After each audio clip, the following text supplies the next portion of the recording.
अज्ञानतिमिरान्धस्य ज्ञानाञ्जनशलाकयः चक्षुरुन्मिलितं येन तस्मै श्रीगुरुवे नमः।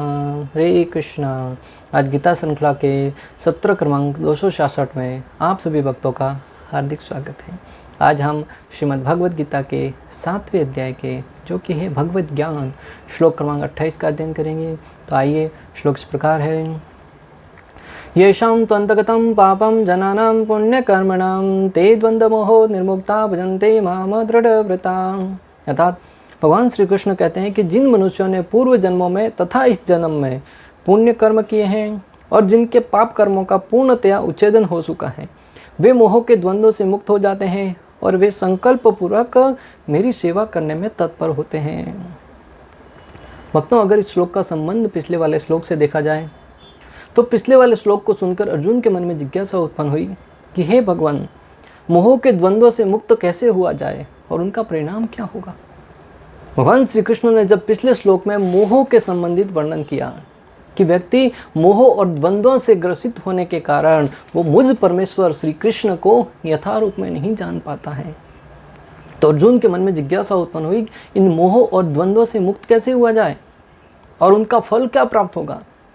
तो अर्जुन के संशय का निवारण करते हुए श्री कृष्ण यहाँ पर कह रहे हैं कि जिन मनुष्यों ने पूर्व जन्म में तथा इस जन्म में पुण्य कर्म अर्जित किए हैं, पुण्य कर्म, भक्तों पुण्य कर्म की बहुत परिभाषाएं दी जाती हैं आज की तारीख में। अगर कोई व्यक्ति गरीबों को भोजन खिलाता है तो भी पुण्य माना जाता है। अगर कोई व्यक्ति जीव जंतुओं को दाना देता है, उनको उनकी खाद्य वस्तु प्रदान करता है तो भी पुण्य माना जाता है। किसी के लिए उपकार करता है तो ये पुण्य माना जाता है। पुण्य करने के अनेक तरीके हैं, अलग अलग विधियों के द्वारा हम अनेक प्रकार के पुण्य कर सकते हैं, परंतु पुण्यों में सर्वश्रेष्ठ पुण्य क्या है भक्तों? अगर किसी जीव को श्री कृष्ण के चरणों में समर्पित कर दें तो ये सबसे बड़ा पुण्य माना जाता है। जिस प्रकार किसी धनवान व्यक्ति का पुत्र गुम हो जाए, वह व्यक्ति उस पुत्र को ढूंढ ढूंढ कर परेशान हो जाए और अगर वो बच्चा आपको रोता बिलखता रोड पर मिले, हो सकता है आप उसके ऊपर दया करके कुछ खाना प्रदान कर लें, कोई वस्त्र प्रदान कर लें, परंतु वो खाना आपने किया पुण्य, परंतु वो खाना कुछ समय के बाद उसको वापस भूख लगेगी, वापस खाने की आवश्यकता पड़ेगी। वस्त्र प्रदान किए कुछ समय के बाद वापस उसको वस्त्र की आवश्यकता होगी। अगर आपने रहने के लिए स्थान भी दे दिया तो हो सकता है कि उसको जैसे परिवार बढ़ेगा, शादी करनी पड़ेगी और उसकी आवश्यकताएं बढ़ती जाएगी। तो ये सब आपने जो वस्तु प्रदान किया, किसी ने भोजन प्रदान किया, किसी ने रहने का स्थान दिया, सारे के सारे पुण्यों में गिने जाते हैं। परंतु अगर कोई बुद्धिमान व्यक्ति उस बच्चे को पकड़कर पुलिस स्टेशन लेके जाएगा, वहाँ पे कहेगा कि ये बच्चा गुम हुआ है, रोड पर रो रहा है। जब पुलिस अधिकारी देखेंगे इसका तो पिता पहले से यहाँ पे रिपोर्ट लिखा के गया हुआ है, और उसके पिता को बुला के उस पुत्र को उसके पिता को सौंप देंगे और उसका पिता है वो प्रसन्न हो जाएगा, पुत्र भी प्रसन्न हो जाएगा। तो मैं आपसे पूछता हूँ कि किसी ने वस्त्र प्रदान किया, किसी ने भोजन प्रदान किया, किसी ने घर प्रदान किया और किसी ने उस पुत्र को लेके जाके उसके पिता से मिलवाया, सबसे बड़ा पुण्य क्या हुआ? स्वाभाविक है कि उसके पिता से मिलाना सबसे बड़ा पुण्य माना जाएगा, क्योंकि जैसे ही वो अपने पिता से मिल जाएगा उसकी सारी की सारी आवश्यकताएं स्वतः पूर्ण होने लगेगी, फिर किसी को उसको भोजन या वस्त्र देना नहीं पड़ेगा।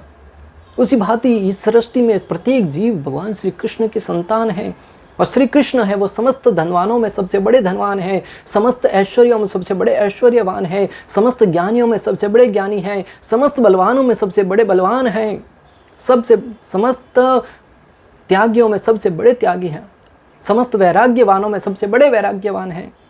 अगर उस परम पिता परमेश्वर की संतान भूले भटके इस भौतिक जगत में दुख भोग रही है, कष्ट भोग रही है, रो रही है, चिल्ला रही है, उस अवस्था में अगर हम उसको कुछ खाने के लिए दे देंगे, कुछ रहने के लिए दे देंगे, कुछ पहनने के लिए दे देंगे, हाँ वह पुण्य है, परंतु सबसे बड़ा पुण्य क्या है? उस संतान को हाथ पकड़ के लेके जाके श्री कृष्ण से मिलवाना, अर्थात कृष्ण भावनामृत प्रदान करना, दिव्य ज्ञान प्रदान करना, जिसके द्वारा वो जाने कि मेरे वास्तविक पिता कौन है और मैं उनकी शरण में कैसे जाऊं। जैसे ही वो भगवत धाम चला जाएगा उसकी सारी की सारी आवश्यकता पूर्ण हो जाएगी, क्योंकि बिछड़े हुए पिता को उसकी संतान से मिलाया गया। तो इस जगत में कहा हम पुण्य करते हैं, परंतु सर्वश्रेष्ठ पुण्य है किसी को भक्ति प्रदान करना। जैसा कि भगवान श्री कृष्ण ने भी कहा है कि अगर आप किसी को मेरे द्वारा प्रदत्त ये भगवद गीता का ज्ञान प्रदान करते हैं, उससे मैं सबसे ज़्यादा प्रसन्न होता हूँ। तो यहाँ पर श्री कृष्ण कह रहे हैं कि जिन मनुष्यों ने पूर्व जन्म में तथा इस जन्म में पुण्य कर्म किए, अर्थात भगवान की भक्ति करी है, और जिनके पाप कर्मों का पूर्णतया उच्छेदन हो चुका है, वे मोह के द्वंद्वों से मुक्त हो जाते हैं। जिनके पुण्य अर्जित किए और पाप कार्य नष्ट हो चुके हैं, उनको भगवान श्री कृष्ण की भक्ति प्राप्त होती है। वो द्वंद्वों से मुक्त होते हैं। जो अर्जुन का प्रश्न था, उसका निवारण श्री कृष्ण कर रहे हैं, और वे संकल्प पूर्वक मेरी सेवा में तत्पर होते हैं। उसका परिणाम क्या होता है? वो संकल्प पूर्वक पूर्ण दृढ़ श्रद्धा के साथ भगवान की सेवा में तत्पर होते हैं। ऐसा नहीं कि एक दिन गए दूसरे दिन जाना बंद। पूर्ण रूप से संकल्प पूर्वक, हाँ मेरे जीवन का ये उद्देश्य है और ये कार्य करके ही मैं जीवन में परम गति को प्राप्त करूँगा। जब व्यक्ति ऐसा दृढ़ संकल्प करके श्री कृष्ण की भक्ति में लगता है, मानना चाहिए कि उसका जीवन ही वास्तव में सार्थक है। तो इस अध्याय में उन लोगों का उल्लेख है जो दिव्य पद को प्राप्त करने के अधिकारी हैं। इस अध्याय में विशेष रूप से उन लोगों का उल्लेख हुआ है जो दिव्य पद को प्राप्त करने के अधिकारी हैं। भक्तों, दिव्य पद प्राप्त करने के लिए अधिकार प्राप्त करना पड़ता है। हमें अपने परिश्रम के द्वारा, पूर्ण श्रद्धा के द्वारा भगवान की शरणागति स्वीकार करके, कई बार लोगों को कहते हुए सुनते हैं कि जब भगवान का बुलावा आएगा तब जाएंगे मंदिर में, जब भगवान की इच्छा होगी तब करेंगे भक्ति। अरे भगवान ने तो भगवद गीता में पहले ही कहा दिया है कि सर्वधर्मान परित्यज्य माम एक शरणं व्रज अहम त्वां सर्व पापेभ्यो मोक्षयिष्यामि मा शुचः। सारे धर्मों का त्याग करके मेरी शरण में आ जाओ। परंतु हम हैं कि उस बात को नज़रअंदाज करते जा रहे हैं और कह रहे हैं कि कृष्ण बुलाएंगे तब आएंगे। कृष्ण पहले कह चुके हैं कि तुम मेरी शरण में आओ, परंतु हम भगवान की बातों को गंभीरतापूर्वक नहीं ले रहे हैं। तो प्रत्येक व्यक्ति जो सोचता है कि मैं भगवान बुलाएंगे तब मंदिर जाऊंगा, उसके लिए ये भगवद गीता प्रमाण है कि भगवान ने हर एक व्यक्ति को आह्वान किया है कि मेरी शरण में आओ। जो पापी, नास्तिक, मूर्ख तथा कपटी हैं, उनके लिए इच्छा तथा घृणा के द्वंद्व को पार कर पाना कठिन है। परंतु जो पापी है, जो कपटी है, जो मूर्ख है, जो अज्ञानी है, उसके लिए इन घृणा और द्वंद्व के स्तर को पार करना बहुत कठिन है भक्तों। इसके लिए अगर द्वंद्व और मोह को पार पाना चाहते हैं तो समस्त प्रकार की घृणाओं से, द्वंद्व से, अनेक प्रकार की कपटता से हमें ऊपर उठना होगा। अरे आज की तारीख में लोग तो अपने परिवार में भी कपटता दिखाते हैं, भाई भाई के बीच में कपटता दिखाते हैं, परिवार के बीच में कपटता दिखाते हैं, पुत्र पिता के बीच में कपटता दिखाते हैं। मात्र और मात्र अपने स्वार्थ को सिद्ध करने के लिए पिता की हत्या तक कर देते हैं, भाई का गला तक रेत देते हैं। फिर वो दूसरे जीवों के ऊपर दया करने की उनसे क्या हम अपेक्षा रखेंगे भक्तों। और जो व्यक्ति ऐसी कपटता में पूर्ण रूप से लिप्त है, भगवान कहते हैं कि वह व्यक्ति मेरे इन द्वंद्वों को पार नहीं कर पाता, और द्वंद्वों को जो पार नहीं कर पाता वो भगवान की शरणागति स्वीकार नहीं कर पाता। इसलिए अगर हमें भगवान की शरणागति स्वीकार करनी है तो इन द्वंद्व मोहों से ऊपर उठना होगा, और उसके लिए सामान्य जीवन में हमें अच्छे से व्यवहार करना होगा। और ये कब कर पाएंगे? जब श्री कृष्ण की शरणागति स्वीकार करेंगे। केवल ऐसे पुरुष भक्ति स्वीकार करके क्रमशः भगवान के शुद्ध धाम को प्राप्त करते हैं जिन्होंने धर्म के विधि विधानों का अभ्यास करने, पुण्य कर्म करने तथा पाप कर्मों के जीतने में अपना जीवन लगाया है। केवल ऐसे पुरुष भक्ति स्वीकार करके भगवत धाम जाने के लिए उपयुक्त होते हैं जो अपने पाप कार्यों को नष्ट करके भगवत भक्ति में लगे हुए हैं। फिर वे क्रमशः भगवान का ध्यान समाधि में करते हैं। आध्यात्मिक पद पर आसीन होने की यही विधि है।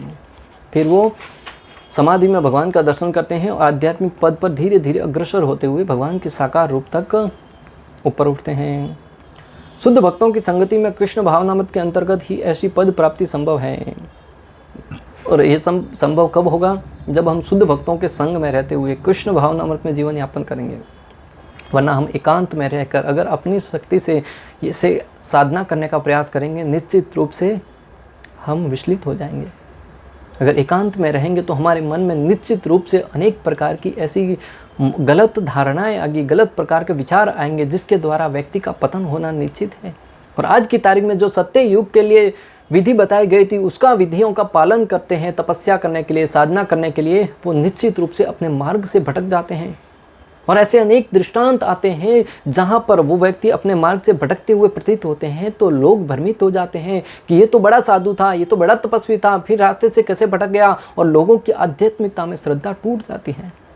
उनको कौन समझाए कि कलयुग के लिए बहुत ही सरल विधि बताई है महाप्रभु ने कि भक्तों के संग में रहते हुए मात्र कृष्ण के नाम का जप करो। हरे कृष्ण कृष्ण कृष्ण हरे हरे, हरे राम राम राम हरे हरे। अपने परिवार में रहते हुए, अपने घर बाहर में रहते हुए भगवान श्री कृष्ण के नाम का जप करते हुए, 4 नियमों का पालन करते हुए, नशा नहीं करना, जुआ नहीं खेलना, मांसाहार नहीं करना, पर स्त्री संग नहीं करना, इन नियमों का पालन करते हुए अगर कोई व्यक्ति श्रद्धा पूर्वक अपने गुरु की शरणागति स्वीकार करके श्री कृष्ण की सेवा में संलग्न रहता है, वह व्यक्ति वही फल प्राप्त करता है जो सत्य युग में हजारों साल तक तपस्या करके किसी तपस्वी ने प्राप्त करी थी। त्रेता युग में जिसने भगवान की अनेक वर्षों तक यज्ञ करके जो स्थिति प्राप्त करी थी, वही कलयुग में मात्र आप हरिनाम के द्वारा प्राप्त करते हैं। द्वापर युग में जिसने घंटों घंटों भगवान श्री हरि के अष्ट विग्रहों की पूजा करके, सेवा करके, बड़ी शुद्धता के साथ सेवा करके जो स्थान प्राप्त किया था, उससे भी ऊंचा स्थान आप कलयुग में मात्र कृष्ण भक्ति करके, भगवान के नाम का जप करते हुए प्रामाणिकता के साथ वह स्थान प्राप्त कर सकते हैं। और वह कब कर पाएंगे? जब हम भक्तों के संग में रहेंगे। भगवान के जो भक्ति में प्रगति किए, उनकी शरणागति में, उनकी संगति में रहकर हम उनसे शक्ति प्राप्त करते हुए, उनसे ज्ञान प्राप्त करते हुए, उनसे प्रेरणा प्राप्त करते हुए निश्चित रूप से हम अपने जीवन में भी ऐसी दृढ़ श्रद्धा विकसित करेंगे जो श्री कृष्ण के शरणों में हमें समर्पित करने के लिए प्रेरित करेगी। भागवतम 5.5.2 में वर्णन आता है कि आध्यात्मिक दृष्टि से उन्नत महापुरुषों की सेवा करके ही मनुष्य भवबंधन से मुक्ति का मार्ग प्राप्त कर सकता है। जो आध्यात्मिक तरीके से उन्नत भक्त हैं, उनकी संगति करके ही मनुष्य आध्यात्मिक मार्ग पर प्रगति कर सकता है। ये महापुरुष निर्विशेषवादी तथा भक्त होते हैं।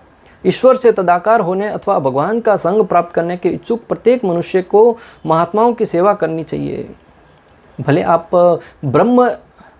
भगवान के ब्रह्म स्वरूप तक पहुंचना चाहते हैं, परमात्मा स्वरूप तक पहुंचना चाहते हैं, या फिर भगवान के साकार रूप श्री कृष्ण के साकार रूप तक पहुंचना चाहते हैं, प्रत्येक व्यक्ति को भगवान के भक्तों की संगति में रहकर ही आध्यात्मिक नियमों का पालन करना होगा।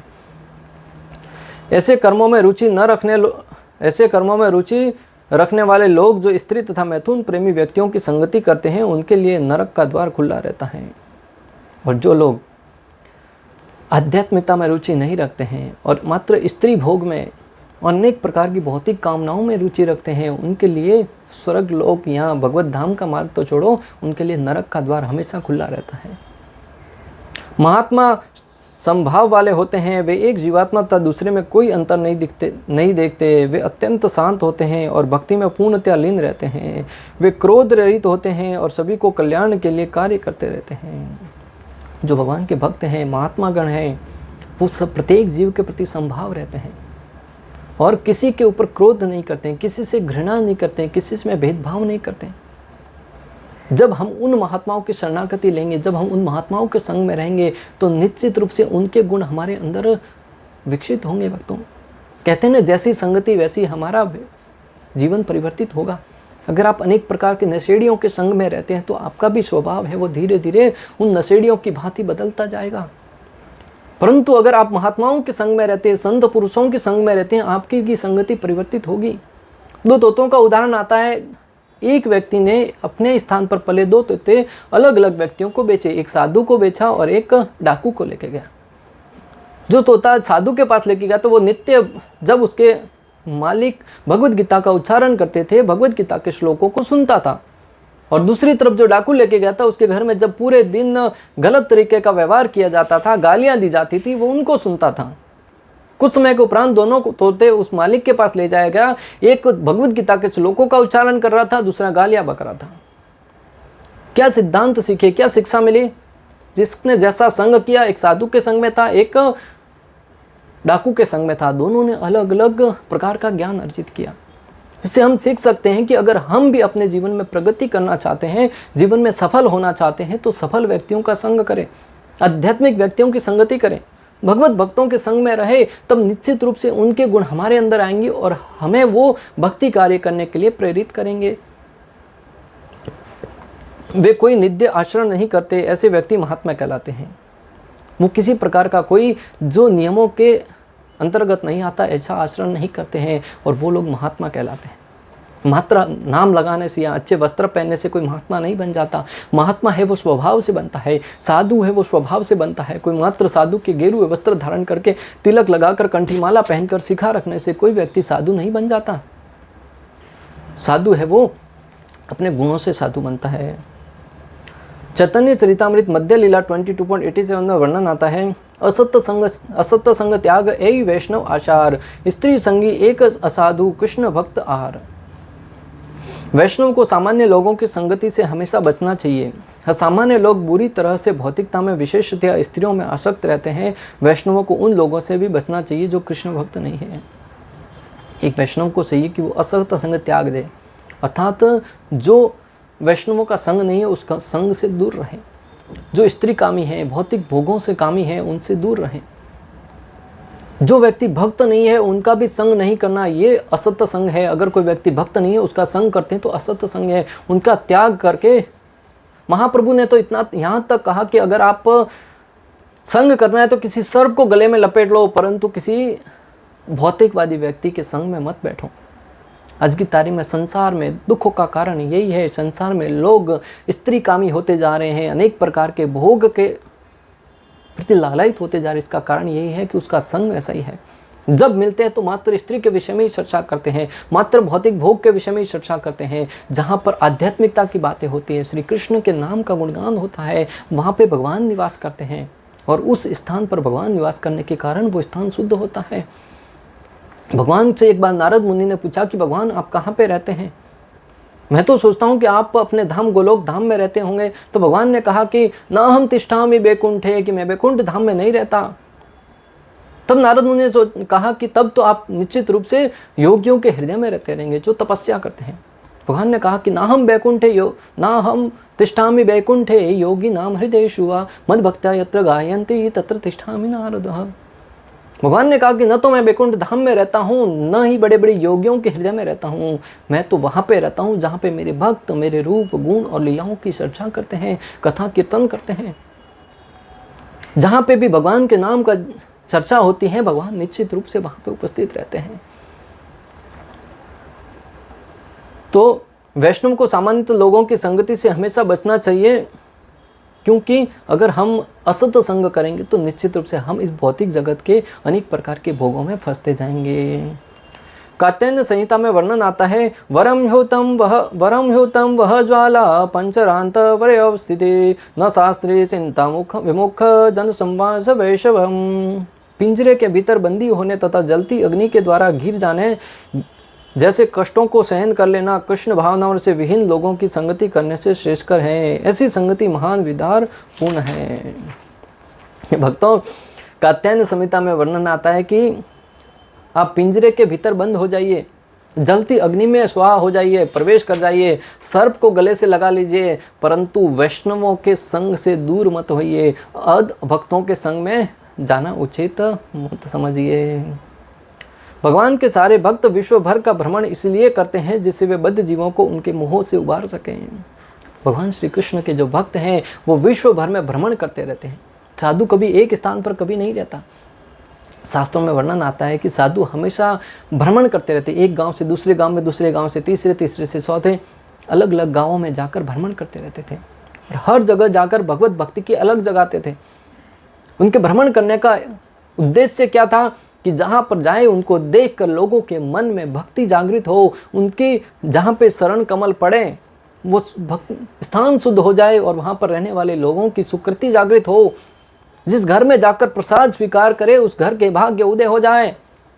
इसलिए तो संत महात्मा जिसके भी घर पे जाते हैं उसके घर का भाग्य उदय हो जाता है। भक्तों, दुर्भाग्य की बात कि कलयुग में आज लोग संत महात्माओं को घर पे बुलाते हैं इस उद्देश्य से कि अगर हमारे घर पे आएंगे हमारा घर शुद्ध हो जाएगा, हम धनवान बन जाएंगे। परंतु शास्त्र बताते हैं कि महात्माओं को घर पे बुलाने का वास्तविक उद्देश्य क्या था। जब संत महात्मा घर में आएंगे, घर के उनके शरण पादुका रखते ही घर का वातावरण है वो शुद्ध हो जाएगा और प्रत्येक जीव के हृदय में भगवान के प्रति भक्ति जागृत होगी।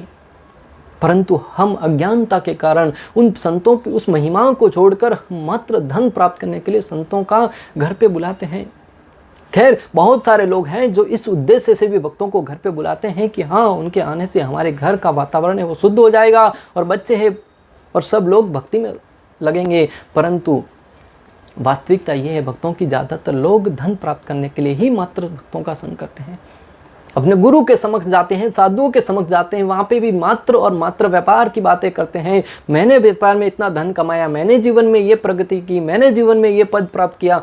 क्या फायदा साधुओं को तुम्हारे उस पद से?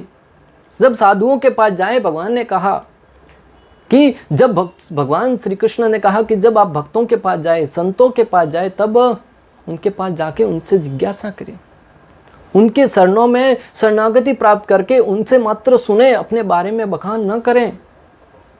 तद्विधि प्रणिपातेन परिप्रश्नेन सेवया उपदक्ष्यन्ति ते ज्ञानम ज्ञानिनम तत्वदर्शिनः। जब तत्वदर्शियों के पास जाए तो मात्र जिज्ञासा करें, उनके समक्ष जाके अपनी ढिंढोरा न पीटे, क्योंकि उनको उनसे कोई लेना देना नहीं है और वो धन, वो उपलब्धियां आपको भी जीवन में काम नहीं आने वाली। मृत्यु के समय अगर कुछ साथ में जाएगा तो मात्र और मात्र हरिनाम, मात्र और मात्र भक्ति, मात्र और मात्र आपके पुण्य कर्म, बाकी सारा का सारा ऐश्वर्य, सारा का सारा दौलत, धन दौलत, रुपया पैसा, गाड़ी बंगला यहाँ पे धरा का धरा पड़ा रह जाएगा। भक्तों, अगर कुछ साथ में जाना वाला है तो मात्र भक्ति। नेहा अभिक्रम नाशोस्ति प्रतिवायो न विद्यते स्व अल्पम अपि अस्य धर्मस्य त्रायते मेहतो भयात्। अपने आध्यात्मिक क्षेत्र में अगर थोड़ा सा भी प्रगति किया है, वह आपको महान से महान भय से आपकी रक्षा करेगा। और आपने भौतिक जगत में कितना ही प्रगति किया है, वो आपकी मात्र अधोगति का कारण बनेगा। मायावादी यह नहीं जान पाते कि परमेश्वर के अधीन अपनी स्वाभाविक स्थिति को भूलना ही ईश्वरीय नियम की सबसे बड़ी अवहेलना है।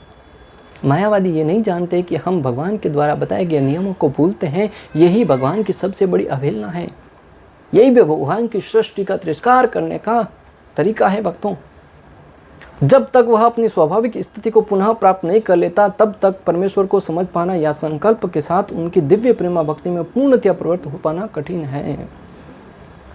जब तक हम अपनी वास्तविक स्थिति अर्थात मैं कौन हूँ, मैं आत्मा हूँ, मैं जीवात्मा हूँ और मैं श्री कृष्ण का अंश हूँ, इस नाते मेरा उद्देश्य, मेरा एक ही कर्तव्य है कि मैं भगवान की सेवा में लगूं। जीवेर स्वरूप होए नित्य कृष्णदास। जब तक व्यक्ति इस स्वरूप को, इस ज्ञान को नहीं जानेगा, तब तक वो भगवान की भक्ति में संलग्न नहीं हो पाएगा। और जब तक भक्ति में संलग्न नहीं होगा, तब तक जीवन में वो सफल नहीं हो पाएगा, तब तक जीवन में वो भक्ति में प्रवृत्त नहीं हो पाएगा। इसलिए श्लोक का सार ये है भक्तों कि हमें अनेक प्रकार के पुण्य कर्म करने हैं। और पुण्य कौन सा? भक्तों को भगवान की सेवा में लगाना और स्वयं को भी भगवान श्री कृष्ण की सेवा में लगाना। जीव को उसका वास्तविक स्वरूप बताकर उसको श्री कृष्ण की सेवा में संलग्न करना। जब हम अनेक पुण्य इकट्ठे करेंगे, हमारे पाप कार्य समाप्त हो जाएंगे। पाप कार्य समाप्त कैसे होंगे? श्री कृष्ण की शरणागति स्वीकार करके कि तुम सारे धर्मों को त्याग कर मेरी शरण में आओ, समस्त पापों से मुक्त हो जाओगे। उस अवस्था में निश्चित रूप से हम द्वंद्व और मोह से मुक्त हो जाएंगे और श्री कृष्ण की सेवा में लगेंगे और उस सेवा के फलस्वरूप हम भगवान के धाम में जाने के अधिकारी बन जाएंगे। इस प्रकार श्लोक क्रमांक 28 का भक्ति वेदांत तात्पर्य पूर्ण हुआ। अंत तक हमारे साथ बने रहने के लिए आप सभी का हृदयपूर्वक, प्रेम पूर्वक बहुत बहुत धन्यवाद। शिला प्रभुपाद की जय। श्री श्री राधा गोपीनाथ भगवान की जय। श्रीमद् भगवद गीता की जय। हरे कृष्णा कृष्ण कृष्ण हरे हरे, हरे राम राम राम हरे।